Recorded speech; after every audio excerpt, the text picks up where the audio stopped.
I haven't got 256k, so I need to win this year. Oh, that's the thing. I could let you buy yourself out the debt for like 10 grand. That's a good deal. Like, To be honest, I'd snap your under. okay. No, it's off for some booby time. Oh, I wish I could go off something booby time. He takes after his daddy. So they went, these things are making inflation look too big. They took them out. And they just left in the stuff that stays about the same. Wow. And they keep doing that. They keep looking at the basket of goods. And if something goes up by 100%, they're like, I'll take that out. Everyone in Bitcoin is super serious because we talk about government and freaking economics, like freaking serious stuff that investors should talk about, but they don't want any of that shit. It's so true. They want to talk about memes and gains and Yeah. and Lambos, and guess what? The head of these shitcoiners cater to that. They're like, yeah, Lambos over here. Have fun, staying poor.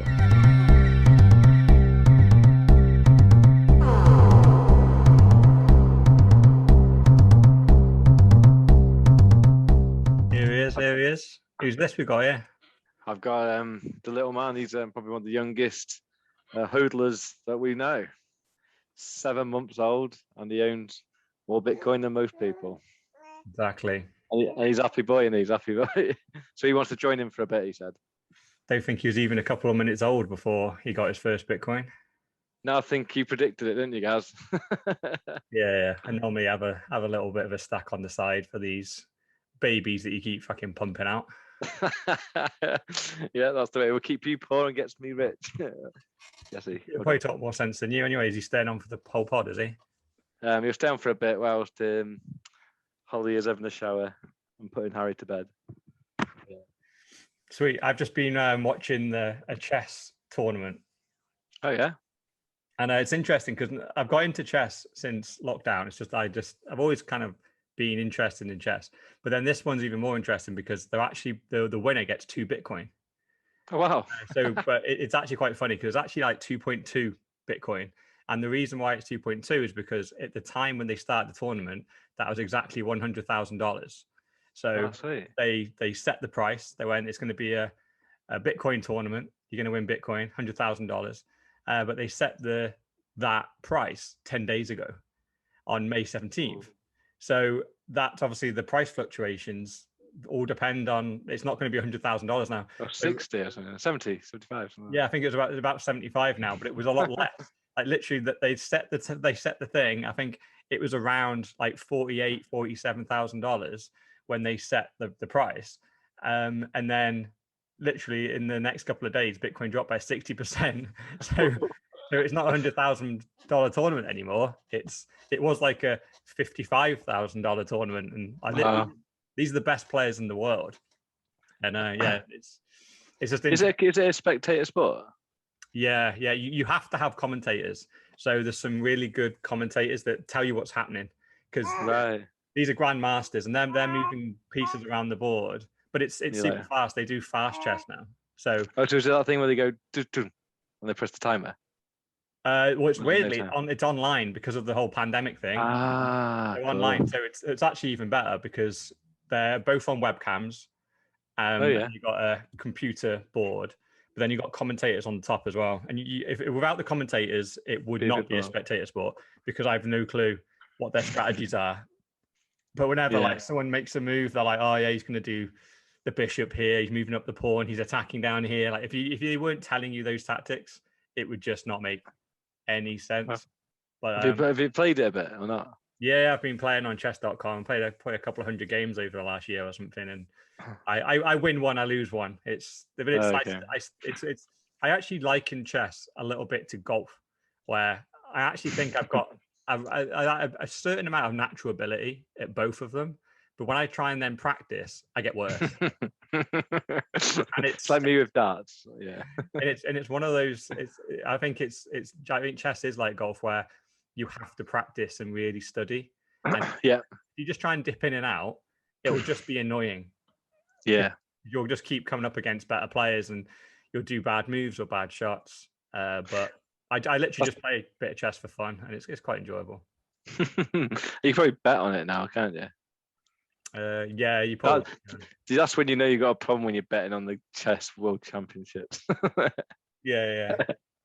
Weirdly, I've started to get to know the players quite well now. So I know, weirdly, because I got into it through fantasy football, because Magnus Carlsen is the world #1 in chess, and he nearly won fantasy football last year. So that was when people going, see, fantasy football is skill, because Magnus Carlsen is one of the smartest guys in the world and the #1 at chess. So if he's wasting his time on fantasy football, number one, it proves why would an intelligent guy waste his time on fantasy football? And then he nearly won it. And because he nearly won it, I think he came 10th or something. People looked in his history and people didn't even know he played. There's 7 million people that play. So you don't know there's a famous guy in there. But then people clicked on his history. He's played for years and has always finished in the top 30,000 or something. So again, it just proves. It's incredible, isn't it? Playing chess. I think I was 1.5 million or something like that this year. Yeah, I think your best ever finish is worse than my worst ever finish. Well, we're doing double or quits next year, aren't we? I know. What is it? 128,000 now. I can't. Yeah, 20, 40, 80, 160. So I think 14 years later, these doubles, I think it's 128 grand. I need to win because I haven't got 256k, so I need to win this year. What's the thing? I could let you buy yourself out the debt for 10 grand. That's a good deal. To be honest, I'd snap your hand off. Okay.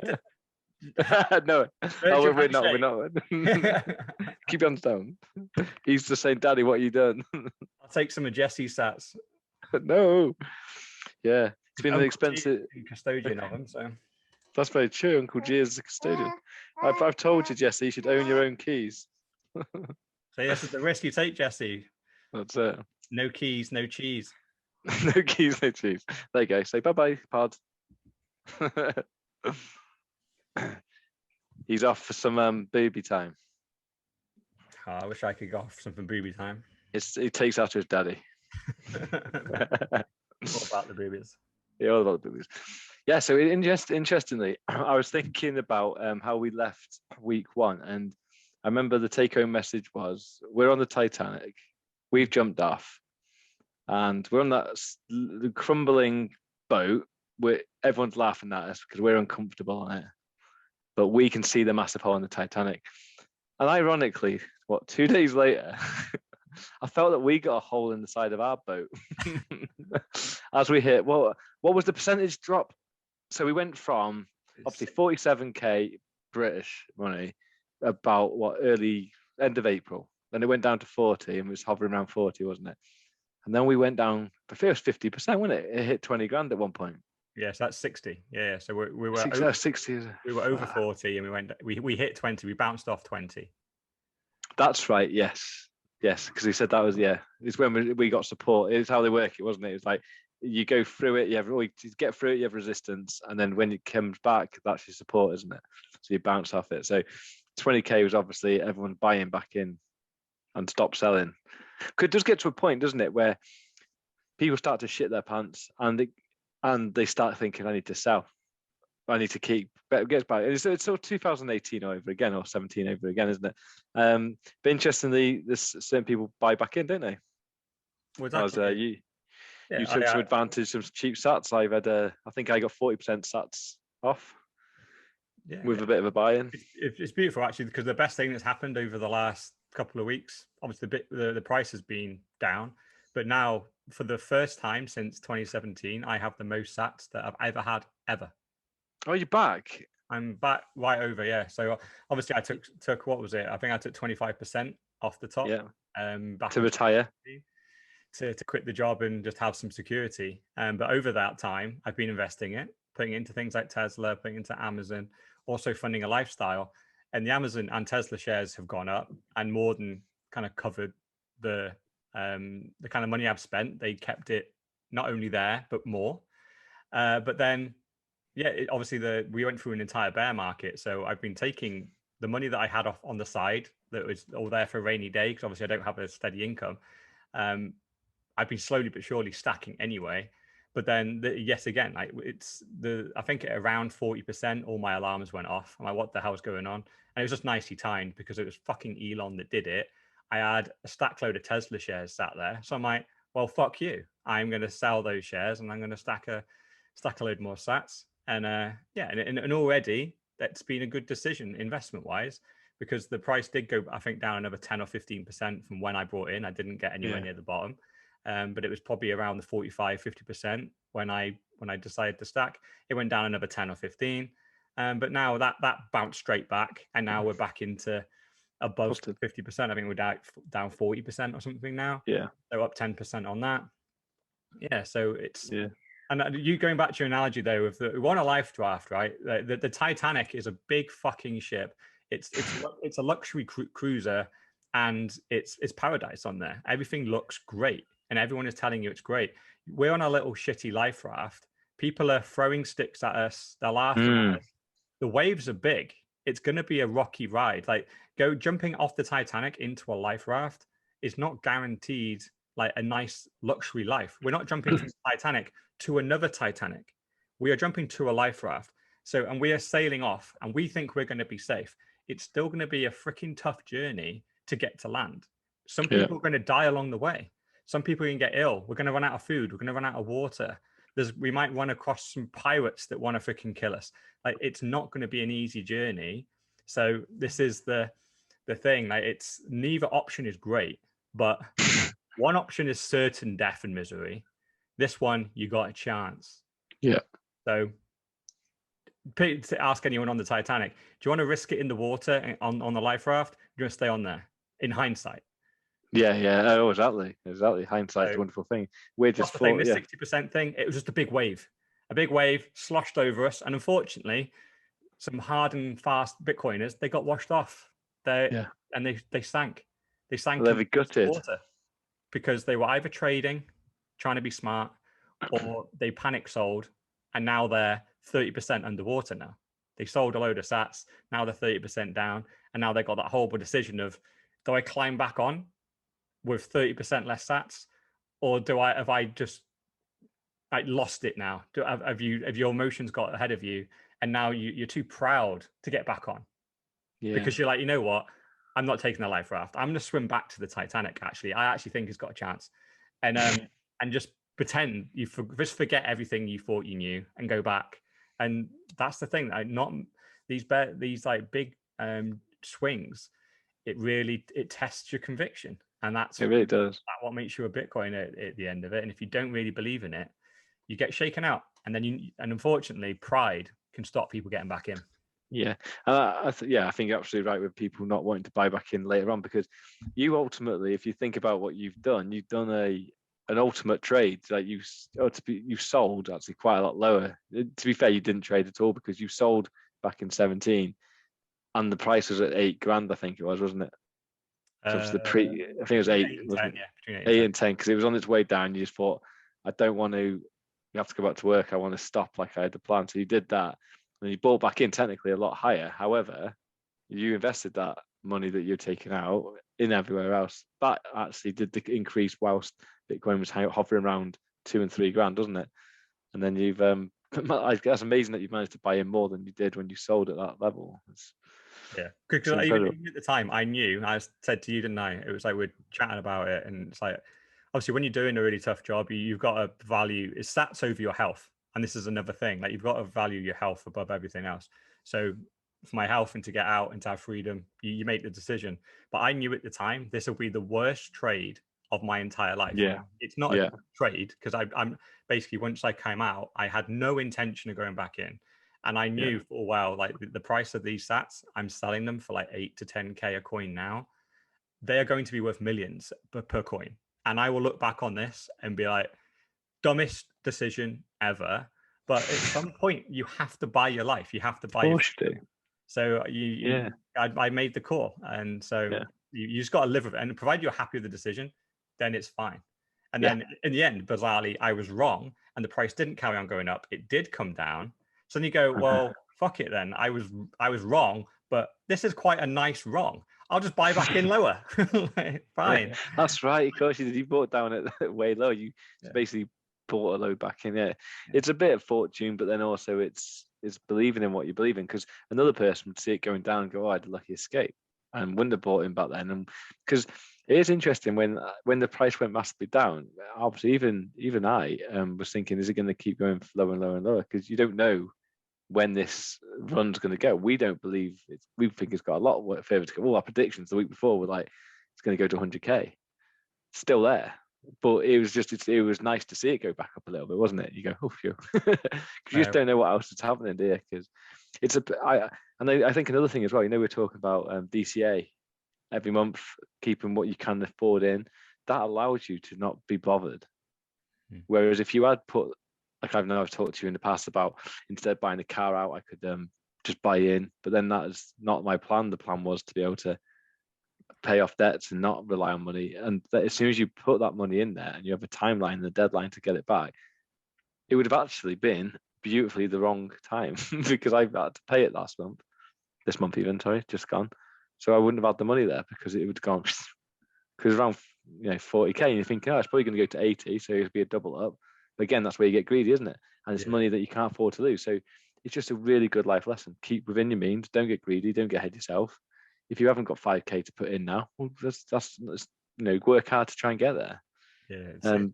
Don't plan these things. That's the thing, because it worked out well for me. But I can almost guarantee, if that had been a strategy, and I was like, oh, I think this is the top, so it's only going to keep going down, it would have carried on going up, and then I'd have panicked and probably bought at 100k.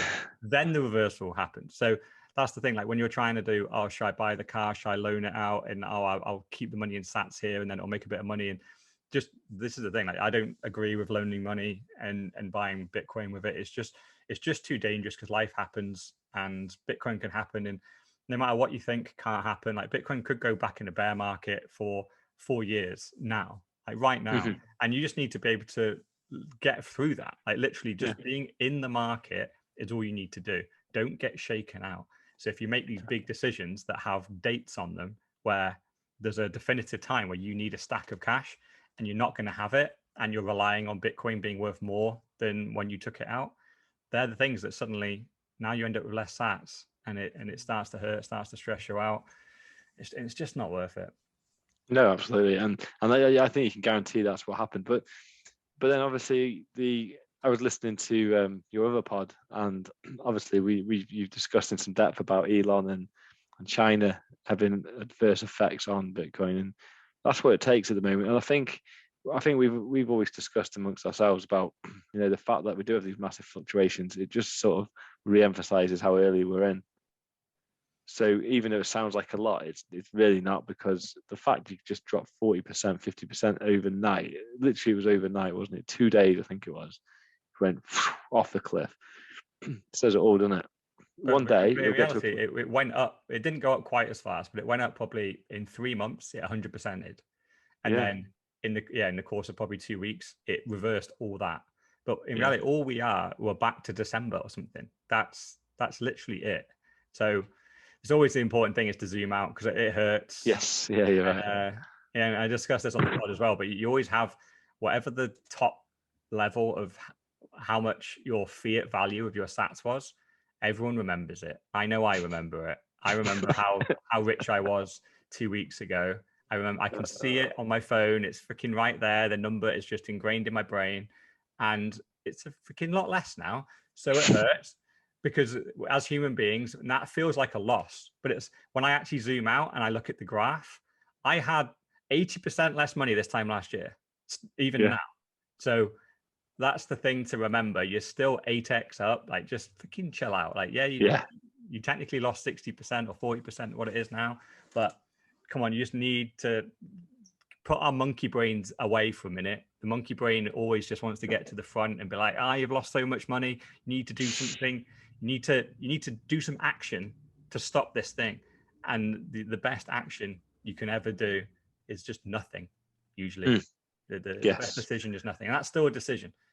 Just hodl. It's a meme, but hodling really is one of the toughest decisions, because people suddenly go, I need to make that money back. Let's start trading.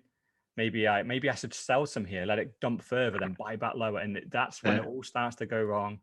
Just hodl, be calm, DCA. And yeah, the more you DCA as well, obviously, because I've got no clue what my average price is now of buying into Bitcoin. I have absolutely no clue. And I love that because now I'm totally immune. I don't know where the price goes above or below where I brought in. It's all just mixed in.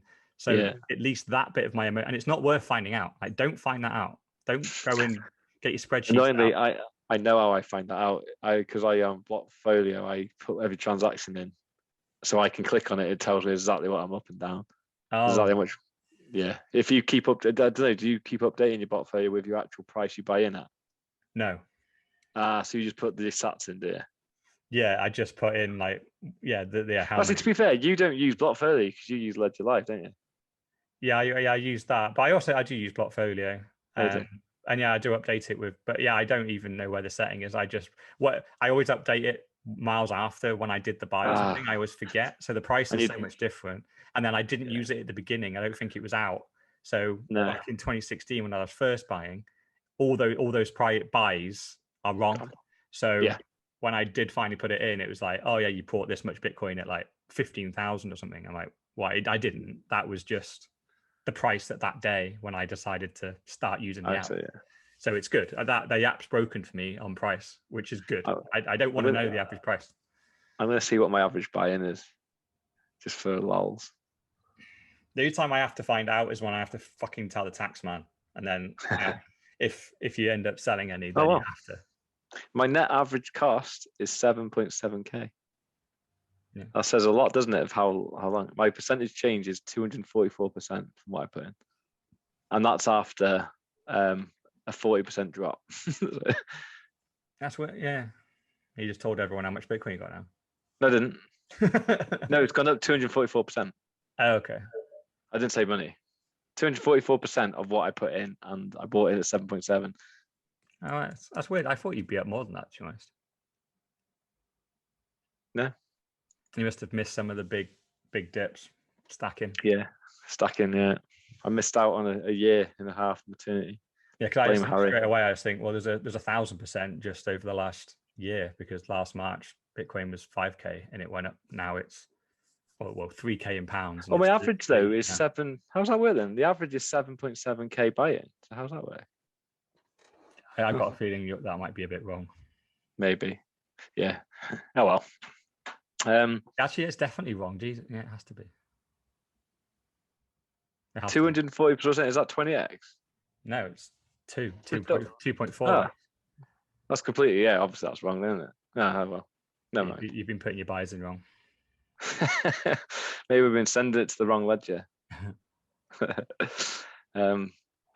I was saying, that was something. I typed into Google earlier. That's why I just wanted to see what it came up. I went, why did Bitcoin go down? And it came up with, it did say Elon tweet, it said China. And it said something else quite funny, and it said inflation was one of the reasons it went down. I was like, so I actually clicked on it, because when it just gives you like 3 lines. I thought, that's interesting, where they're going with this. And what they're saying is that the money printer has been slowed down. Oh, yeah. So they reckon inflation's slowing, and because they say inflation, so this is where we move nicely into the topic. They were saying about gold and inflation not being a problem because you're not leveraging the actual gold. It doesn't really matter as such if it's not behind it. However, with Bitcoin, liquidity is essential. Because if you sell, then you need to have the money there, don't you? Yes, same in gold. But yeah, I get their point. And their point actually is in America and over here. So it's the furlough payments. And then they call them stimmies. So the stimulus checks that they get in America. So everyone's been sat at home, obviously, getting paid, and like furlough starting to end here. It's ending around the world, and in America they haven't printed any money for a little bit, or at least they have been printing the same amount of money. They haven't been giving it to the people. So the individuals have less money. They're having to go back to work, and once people start working again, all their costs start appearing. And they have to travel. They start going out for dinner. They start buying drinks. So over the last year, I think Bitcoin has benefited a huge amount because a lot of that furlough money, a lot of the stimulus money, they put it straight into Bitcoin. People have been sat at home, and we adopted a whole host of new Bitcoiners when they realized, what is this money printer doing? They started to click about inflation. They started to going, how do I hedge against inflation? So a lot of money went into Bitcoin, and went into stocks. It's why stocks are massively up. That's Bitcoin right. Yeah. is up. And yeah, gold is pretty much flat because people just don't use that as a store of value anymore. People have switched from gold. A lot of people that had gold have sold gold and are now buying Bitcoin. So gold's relatively flat. But yeah, but because the world is opening back up again, it's not necessarily that inflation is stopping. It's just like America's still about to print another 4 trillion, but they're going to put it into a load of government projects. So the people don't get it. So the individuals aren't going to get their $1,400 that month, and that they can just, because like there's a whole Twitter account dedicated to it, dedicated to the stimmy. And it came out, weirdly, I think it did come out like March, April last year, I think the first one. And someone's been tracking it, that this $1,200 or $1,400 is now worth like $7.5 grand in Bitcoin terms. Yes. So that's what a lot of people did. And obviously these checks have stopped now. So people have to actually go out and start earning money for the first time in like 18 months. And guess what? Once you start earning money, I think you're less likely to gamble it as well. When it's just free and you're sat at home, I think you're more likely just to go, fuck it, let's just roll the dice. And they start to invest it. They almost don't mind if they lose that because it's free. But once you've had to put in the hard hours, not only are your costs more real now, I think you're much less likely to start investing because you get stuck back into the machine. You're back in the rat race. And now you're around your work colleagues again. You're driving your car. You suddenly realize, oh, my car's not as new as it could be. And the money starts to go into consumerism again because you're back into, oh, the guy across the office from me, he's got a new suit or he's got a new watch. Sandra's got the new iPhone. And you start to get peer pressured into spending money on that, as opposed to investing in the things that you know are more sensible and things like Bitcoin.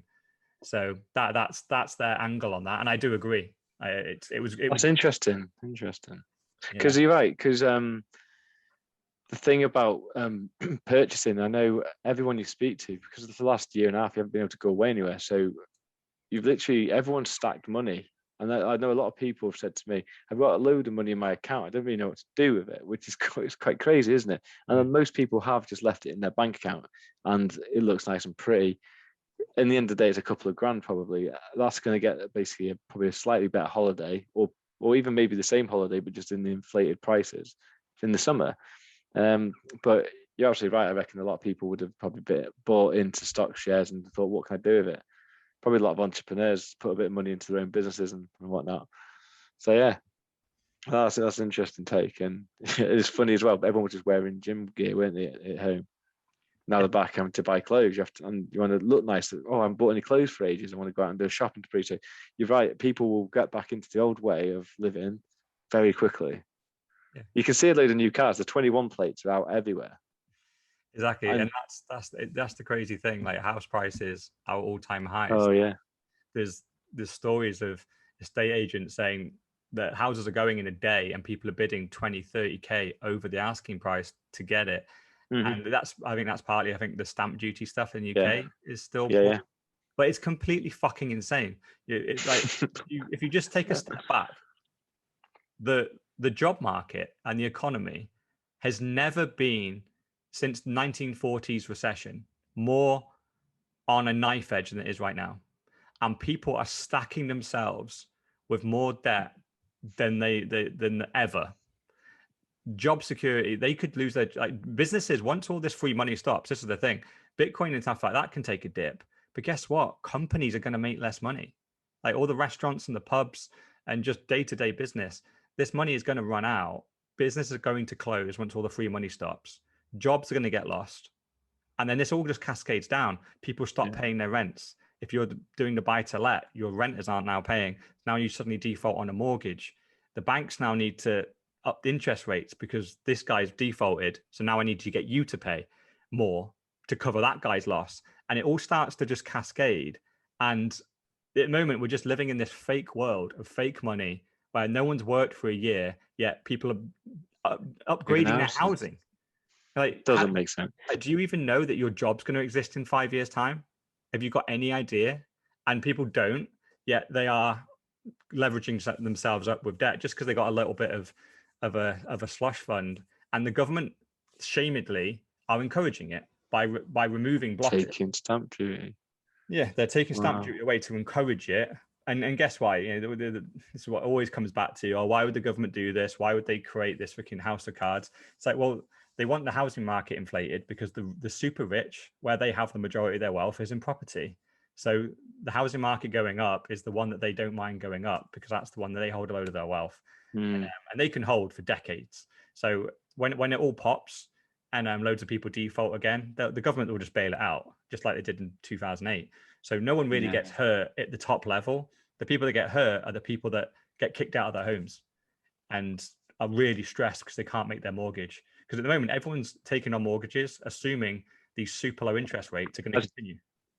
Just going to say that. They are not going to continue. They are going to go fucking sky high once people start defaulting.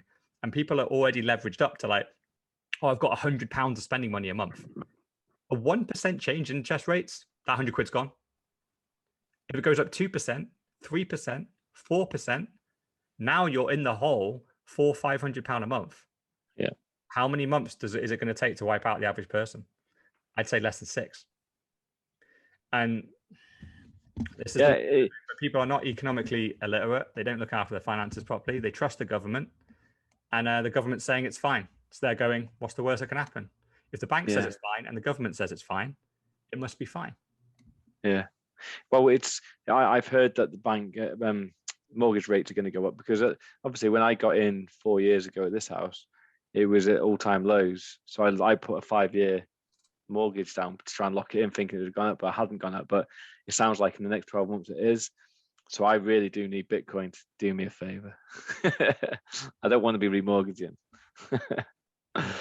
Mortgages are scary. You never be a slave to the bank. It's why I never have a mortgage, because it's just, if anything, you're just enabling them anyway. I hate giving businesses that are corrupt and overall damage.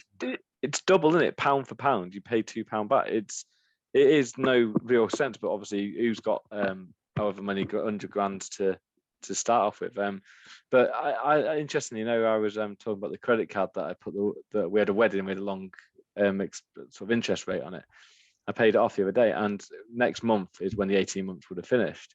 And I looked, so we pay something like 60 quid a month is the minimum payment you have to pay. And next month's interest will be £44. Like, that's insane, isn't it? So if you just kept paying the minimum off, you'd be paying like 16 quid off. That must hurt. If you're in that position, that must really hurt. So yeah, that's bad. And this is when interest rates are low. Like paying £1 for every one, that's good. Normally you're paying more like 4 or 5 for every one. That's in a normal world. Like when you go back to normal interest rates between 5 and 10%, you're paying back 5 times what you loan. So we've got very accustomed over the last decade or two to these. Oh no, if you loan 250, you pay back 500 roughly, and people tend to be okay with that. Wait until it gets to it's 3 and then 4, and then people are suddenly going to realize these debts are so big and they're never going to pay them off. And and at the moment they're completely. Once you go into that world, you're at the mercy of the government and the bank. There's nothing you can do about it. Nothing. And your wages won't go up in line. There's no chance. Your wages will keep going up by 2 to 5% a year, if that. If you're lucky. If you're in a like the average job where you're not where like promotions and getting into management isn't really an out, which is probably the majority of people, they are going to just get left behind with inflation. And never mind mortgages. Mortgages are going to fly past them, and inflation will also make their day-to-day spendings cost more. So that £100 buffer you have, inflation will eat that anyway. Never mind your interest rates. So it's just little things. It's like, I've got this little image up here. I'll show it on the screen of what's happening in America right now. So it's a bit probably like bias against Joe Biden. Who cares about Joe Biden? But it's just America, right? So this is just a difference of 1 year. And they are categorically saying inflation in America has been 2%. So even though they have inflated the currency by 25%, printed 4 trillion, these are the prices of just average goods in America right now. So you can see there, lumber, wood has gone up by 5 times. Oh, Jesus. Gas has gone up 30%. Wheat is up what's that, about 30% as well. Ton of coal has doubled, gone up 100%. And then corn there is also up about 100% as well. That's mental, isn't it? So, and they sit there, and the top guys in America that are controlling the currency have just announced over the last month or two, inflation in America is 2%. They are lying. And I can tell you exactly how they're lying as well, because the way they work out their magic little 2% number is they do it through this magic formula called the Consumer Price Index, called the CPI. It's a great little formula because what it's supposed to do is take a basket of goods, which is the typical basket of goods that a normal American or British person would consume in a year. You take it and you figure out how much did it cost last year. And you take the same basket of goods this year and you work out the price of everything. And that whatever the percent changes, inflation either went up or went down, depending on the price of goods. So you'd think that how can they fudge that? That's pretty good. That's a pretty solid model. And if they included those things there, where do they get 2% from? Well, over the last 40 years, in the 80s, they started this, which is miraculous that they did it in the 80s because it's 1971 that they came off the gold standard and started printing and inflating the currency into hyperinflation. So in the 80s, they realized what they were doing. They were actually, the CPI was very high and it was scaring people. So they went, oh, right, we're scaring people with all these high inflation numbers. So they looked at the basket of goods and they figured which are the items that are going up loads. And it was energy. It was processed foods. It was houses. So they went, these things are making inflation look too big. They took them out. And they just left in the stuff that stays about the same. Wow. And they keep doing that. They keep looking at the basket of goods. And if something goes up by 100%, they're like, I'll take that out. Is it 2% again? Yeah, it's 2%. That's the again. That is literally what happens. Jesus, it should be things like, absolutely, it should be energy, how to live. It should be your food, obviously major foods, and it should be housing, shouldn't it? So how can you just take that out? It should be everything. If it's supposed to be the average person in a country and what they spend, their average basket of goods, like what is their mortgage, how much they spend on food, how much they spend on the internet and entertainment and all this stuff. Yeah. Instead, they left in the stuff that roughly stays the same, took out all the high inflating stuff, and then just still publish it as if it is still an unbiased basket of goods. And all economists know it's garbage, but they still get up there on stage and they spout this nonsense. They get up on stage and they just use it to placate everyone. Because in America right now, everyone's getting quite like scared about the 4 trillion that's got printed. People, it's the whole 25% inflation has very much like got like mass attention in America.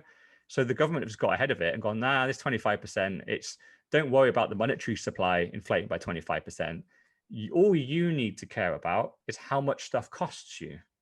And we've worked it out, it's 2%. And I've just shown you a basket of goods there. The average price increase in 1 year was 50%. So if you shove them in, that 2% will easily average out at 10, 15, 20%. Yeah. So essentially what that really means is that everyone took a 20% pay cut last year. Because your wages don't go as far. Everything costs more now. Well, we actually didn't get pay rises this year. I think that's like 1%, wasn't it? Yeah. So even at the 2%, that is a 1% pay cut. Yeah. But then your basket of goods, when you take that money and want to use it in the real world, your £100 shop now costs £120. So it's eating your money faster, even if you eat the same. So what people tend to do is they start to have to downgrade their living.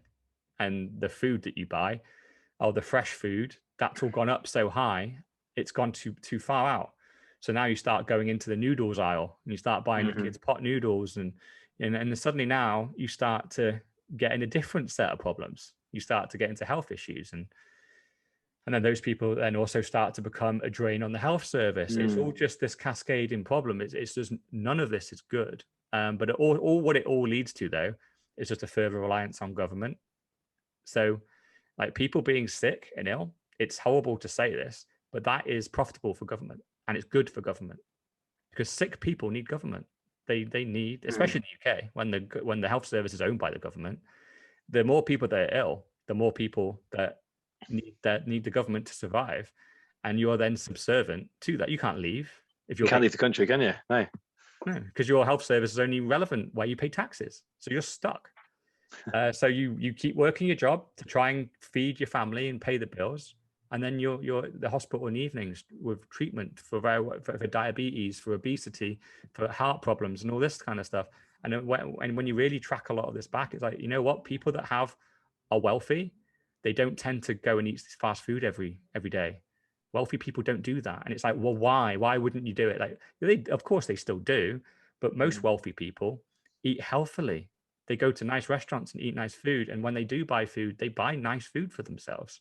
It's and like, people get like all angsty about that, but it's half the time it's not your fault. If you are in a situation where you're having to buy the food that you know is not healthy, but it's cheap. That's it, though, isn't it? It's literally the government's fault that you're doing that, because they have pushed you into a corner where you don't have any money to spend. Crackers. Because you're right. And they want also there, by the way, they want the credit for then helping you through it, helping you with diabetes pills and stuff. It's like, you put me in this situation and now you're half curing it. Well, and actually not even curing it. You're like treating the problem, but not curing it. So I'm permanently ill now. Yeah, because there's a lot of people that are on low income and stuff, and they do have to.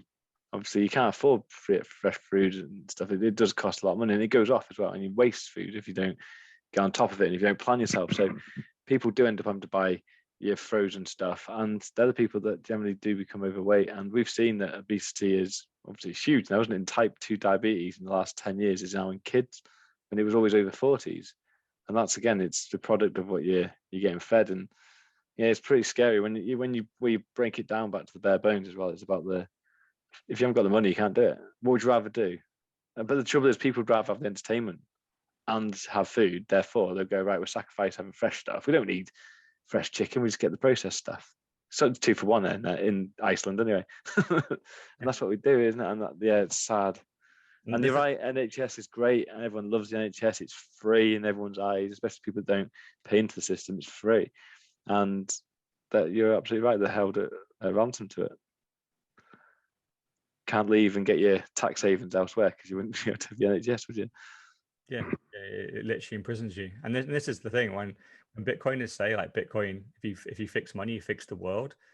This is really what we mean. This is like, once you go through it, once you realize you chase back every single societal problem, whether it be health, education, like safety, like with police, like immigration, all this stuff. When you chase it all back, all the societal problems, they all end up in government. And you go, they're just not fixing it properly. And you go, well, why are they not? What are their incentives? And their incentives are actually to keep these problems going, because they get paid more money then to fix a problem. So they just keep things going, and incompetent people get in power. They're never held accountable for their mistakes, because it's not like a business where someone makes a mistake, the company loses money, and then the company might go under. It's the government. So if they make a mistake and they spend $1 billion on a track and trace system that never worked, doesn't even matter. You just print another billion, and the same people get $1 billion again to try again next week. And that would never happen in the private sector. So these governments get bigger and bigger and bigger. And literally, if you just take the money printer off them and make them like the taxes that we paid, balance their sheet. Yeah. What's that? I'll say make them balance their financial statement at the end of the year. Yeah. Run it like a business. If genuinely the taxes we paid made a difference, so the taxes we paid was in Bitcoin, and they then had to distribute and use that Bitcoin effectively, that's real now. If they go and spend 100 Bitcoin on a new hospital or something, and they fail to build it, and nothing ends up happening, that they can't just go, oh bollocks, just give them another 100. It's like, no, that's the 100. That's it. So now the people that are responsible for that would be fired, and you would put some more people in place, and you would learn from the mistake, and suddenly things start to get right because there's accountability. You're allowed to, failure is allowed, because that's the thing. I don't expect governments to be perfect. It's the hardest probably thing ever to run a country. But the problem is, if you don't learn from your mistakes, you just keep making them, and the mistakes get bigger and bigger and bigger, and to a point where they're so vast that now it's like, what the fuck do you do now? And that's the situation we're in now, where the problems are so vast, so huge, and so systemic that you're going, well, now how do you fix a health system and the education system as they are? You just look at it and go, that needs to be burnt down and built from the ashes again. And it's really sad, but that's largely what we're going to have to go through at some point, because once the money printer gets found out, a lot of what is paying to keep this stuff going is not going to be there. And that's the problem with a Bitcoin standard, where a lot of this stuff's going to come crumbling down. It's going to be an interesting time, to say the least, to see how we transition into that, because with accountability and with failure, it's not comfortable. Like when companies make mistakes, and obviously I've worked for a company, and you make mistakes, it's a shitty time, and you have to go in, you have to walk in, you have to fire people. Sometimes you have to take accountability yourself, and you have to nearly get fired or maybe get fired yourself. Not comfortable, but it's healthy. It makes the business better, makes you better. You learn from your mistakes, and you go, I'm never doing that again. But if people aren't held accountable and people make mistakes in work and then nothing happens, you just go, that was bad, naughty, don't do that again. And then next week, it's like they're back doing the same thing. They're going, there actually was no accountability there. Yeah. So they're not scared of making the same mistake. It's literally like bringing up like your kid and then like threatening them with like, oh, I'm going to take the toy away if you do that. And then they do it again. You don't take the toy away. It's like, well, you just buy him another one. You haven't got any bollocks. Take one off, but you buy him a better one. Yeah, you're not going to. There's no real. You tell me off a little bit, but the actual punishment that was supposed to come never came. So I'm just going to keep doing that thing because I know you're full of shit. That's it. And you just get a load of unruly kids running around doing what the fuck they want, and the parents were all yelling at them, but they're not listening. And that's literally what we've got. That's what we have in government right now: a load of unruly kids running around, shouting at each other, and there's some people at the top going, "Can you lot fucking behave?" And no one will, because it's like, you're not going to fire me because I've been fucking up for 30 years and I'm still here. Yeah. Well, jeez, good times to be alive. On the life raft, it's all right. Yeah, we are, to be fair. That's all right. The life raft. Keep that in mind. I know we were I've also talked in the past about some of the other stuff that you could buy on the market, which doesn't follow suit with shitcoins, as you mouthed. And obviously the one that's hitting all the headlines at the moment is Dogecoin, isn't it? And that's a product of Mr. Musk and some of his rallying the troops to get into that. I just thought I'd open that because I think you explain it really well about why these can't work in the centralization side of things and decentralization. Yeah, well, it's so annoying. It's just so fucking pathetic. But if you understand the fundamentals of Bitcoin, like you have to have decentralization. So if you don't, then all you're doing is creating a smaller form of government. And as we know, any individuals or humans that are close to control of money, they will become corrupt and will corrupt the money supply. They will take control and they will end up enriching themselves. So you have to have it decentralized. Bitcoin is the only decentralized coin there is. Every other shitcoin, you can name the founder, and there's a very small amount of developers and small amount of nodes that are controlling that coin. So it's almost a trivial exercise and Doge is a perfect example. There was like 3 developers looking after it. It was a dead project. They hadn't updated the code for 18 months. Elon comes in and then suddenly goes, oh, Doge is the best because it's a meme. He got laughed at and we all pointed out the problems with it. So he then starts to try and fix the problems of Doge. And he then starts contacting the developers going, you need to change this, this, this, and this. That proves that Doge is centralized. If one billionaire can come in, dangle some money at them, and then they go off and start changing stuff, what is he changing? Is it for the best? Maybe Elon wants some more coins and then give them to himself. suddenly the coin is compromised and it's now a worthless piece of shit. All you've done is recreated fiat. So it's just a database with money in it. You have to have scarcity. So the 21 million Bitcoin cannot be changed. You need to have a very secure network, secured with a shit ton of energy. Why? Because that stops the double spend problem. So you can actually use Bitcoin as a medium of exchange. You can't do that on Doge. Like if someone wants to double spend Doge, it's just trivial. No one does it because they can't be bothered, and no one's transacting Doge. But if I wanted to and send the same amount of Doge to like 4 people, I could, if I could be bothered doing it, because the hash power and the amount of miners on Doge is so small, you can trick it. So all these coins that say they're faster, there's more of it, it can do extra stuff. It's all just noise, because unless you have decentralization, unless you have scarcity, you have nothing. You have a database. So let me open you up Excel right now, putting shitcoin number 4 on the top of it, and then just putting 1 million, my name, and then going, Tom, how many do you want? Oh, you want 2 million? Okay, 2 million, Tom. It's like, and then me going, yeah, I've got 1 million, you got 2 million of shitcoin 4. It's like, well, I can just go in and I can delete your coins. I can give me more. It's just a nonsense, and that is essentially what shitcoins are. But they all come with nice branding, and the problem is because there's a load of people that they love the dumb money, just loves get rich quick. They don't want to do a long-term investment. And everyone in Bitcoin is super serious because we talk about government and fucking economics, like fucking serious stuff that investors should talk about. But they don't want any of that shit. It's so true. They want to talk about memes and gains and movies and Lambos. And guess what? The head of these shitcoiners cater to that. They're like, yeah, Lambos over here. and they herd them in like sheep.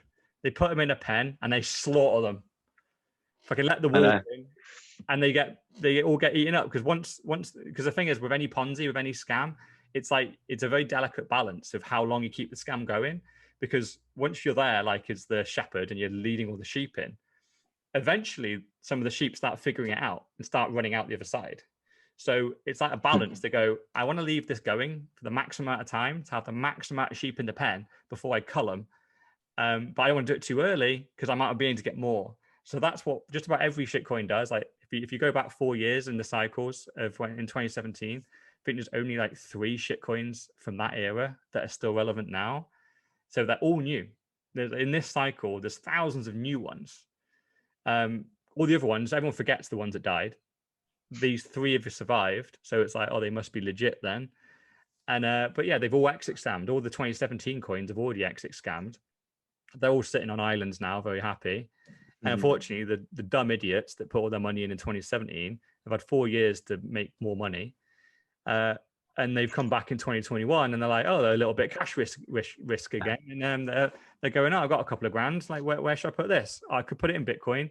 Sound money. 10 years, you're gonna probably 100x your money, and then some shitcoiner comes along, goes, 100x your money by the weekend. Well, here it is. Yeah, it's funny actually, because I guess if you use the model of 17, I can imagine what the dumb money's saying. It's going, Bitcoin goes up, it obviously shitcoins follow, shitcoins will dump. However, if I get out at the top, then I'll be fine. But the thing is, human greed comes in and goes, I want to wait. It drops, it'll go back up. It's all right, we're not there yet. And then they lose all the money because the shitcoins don't come back, do they? And you can see why people are following that model. And it's all about gains, isn't it?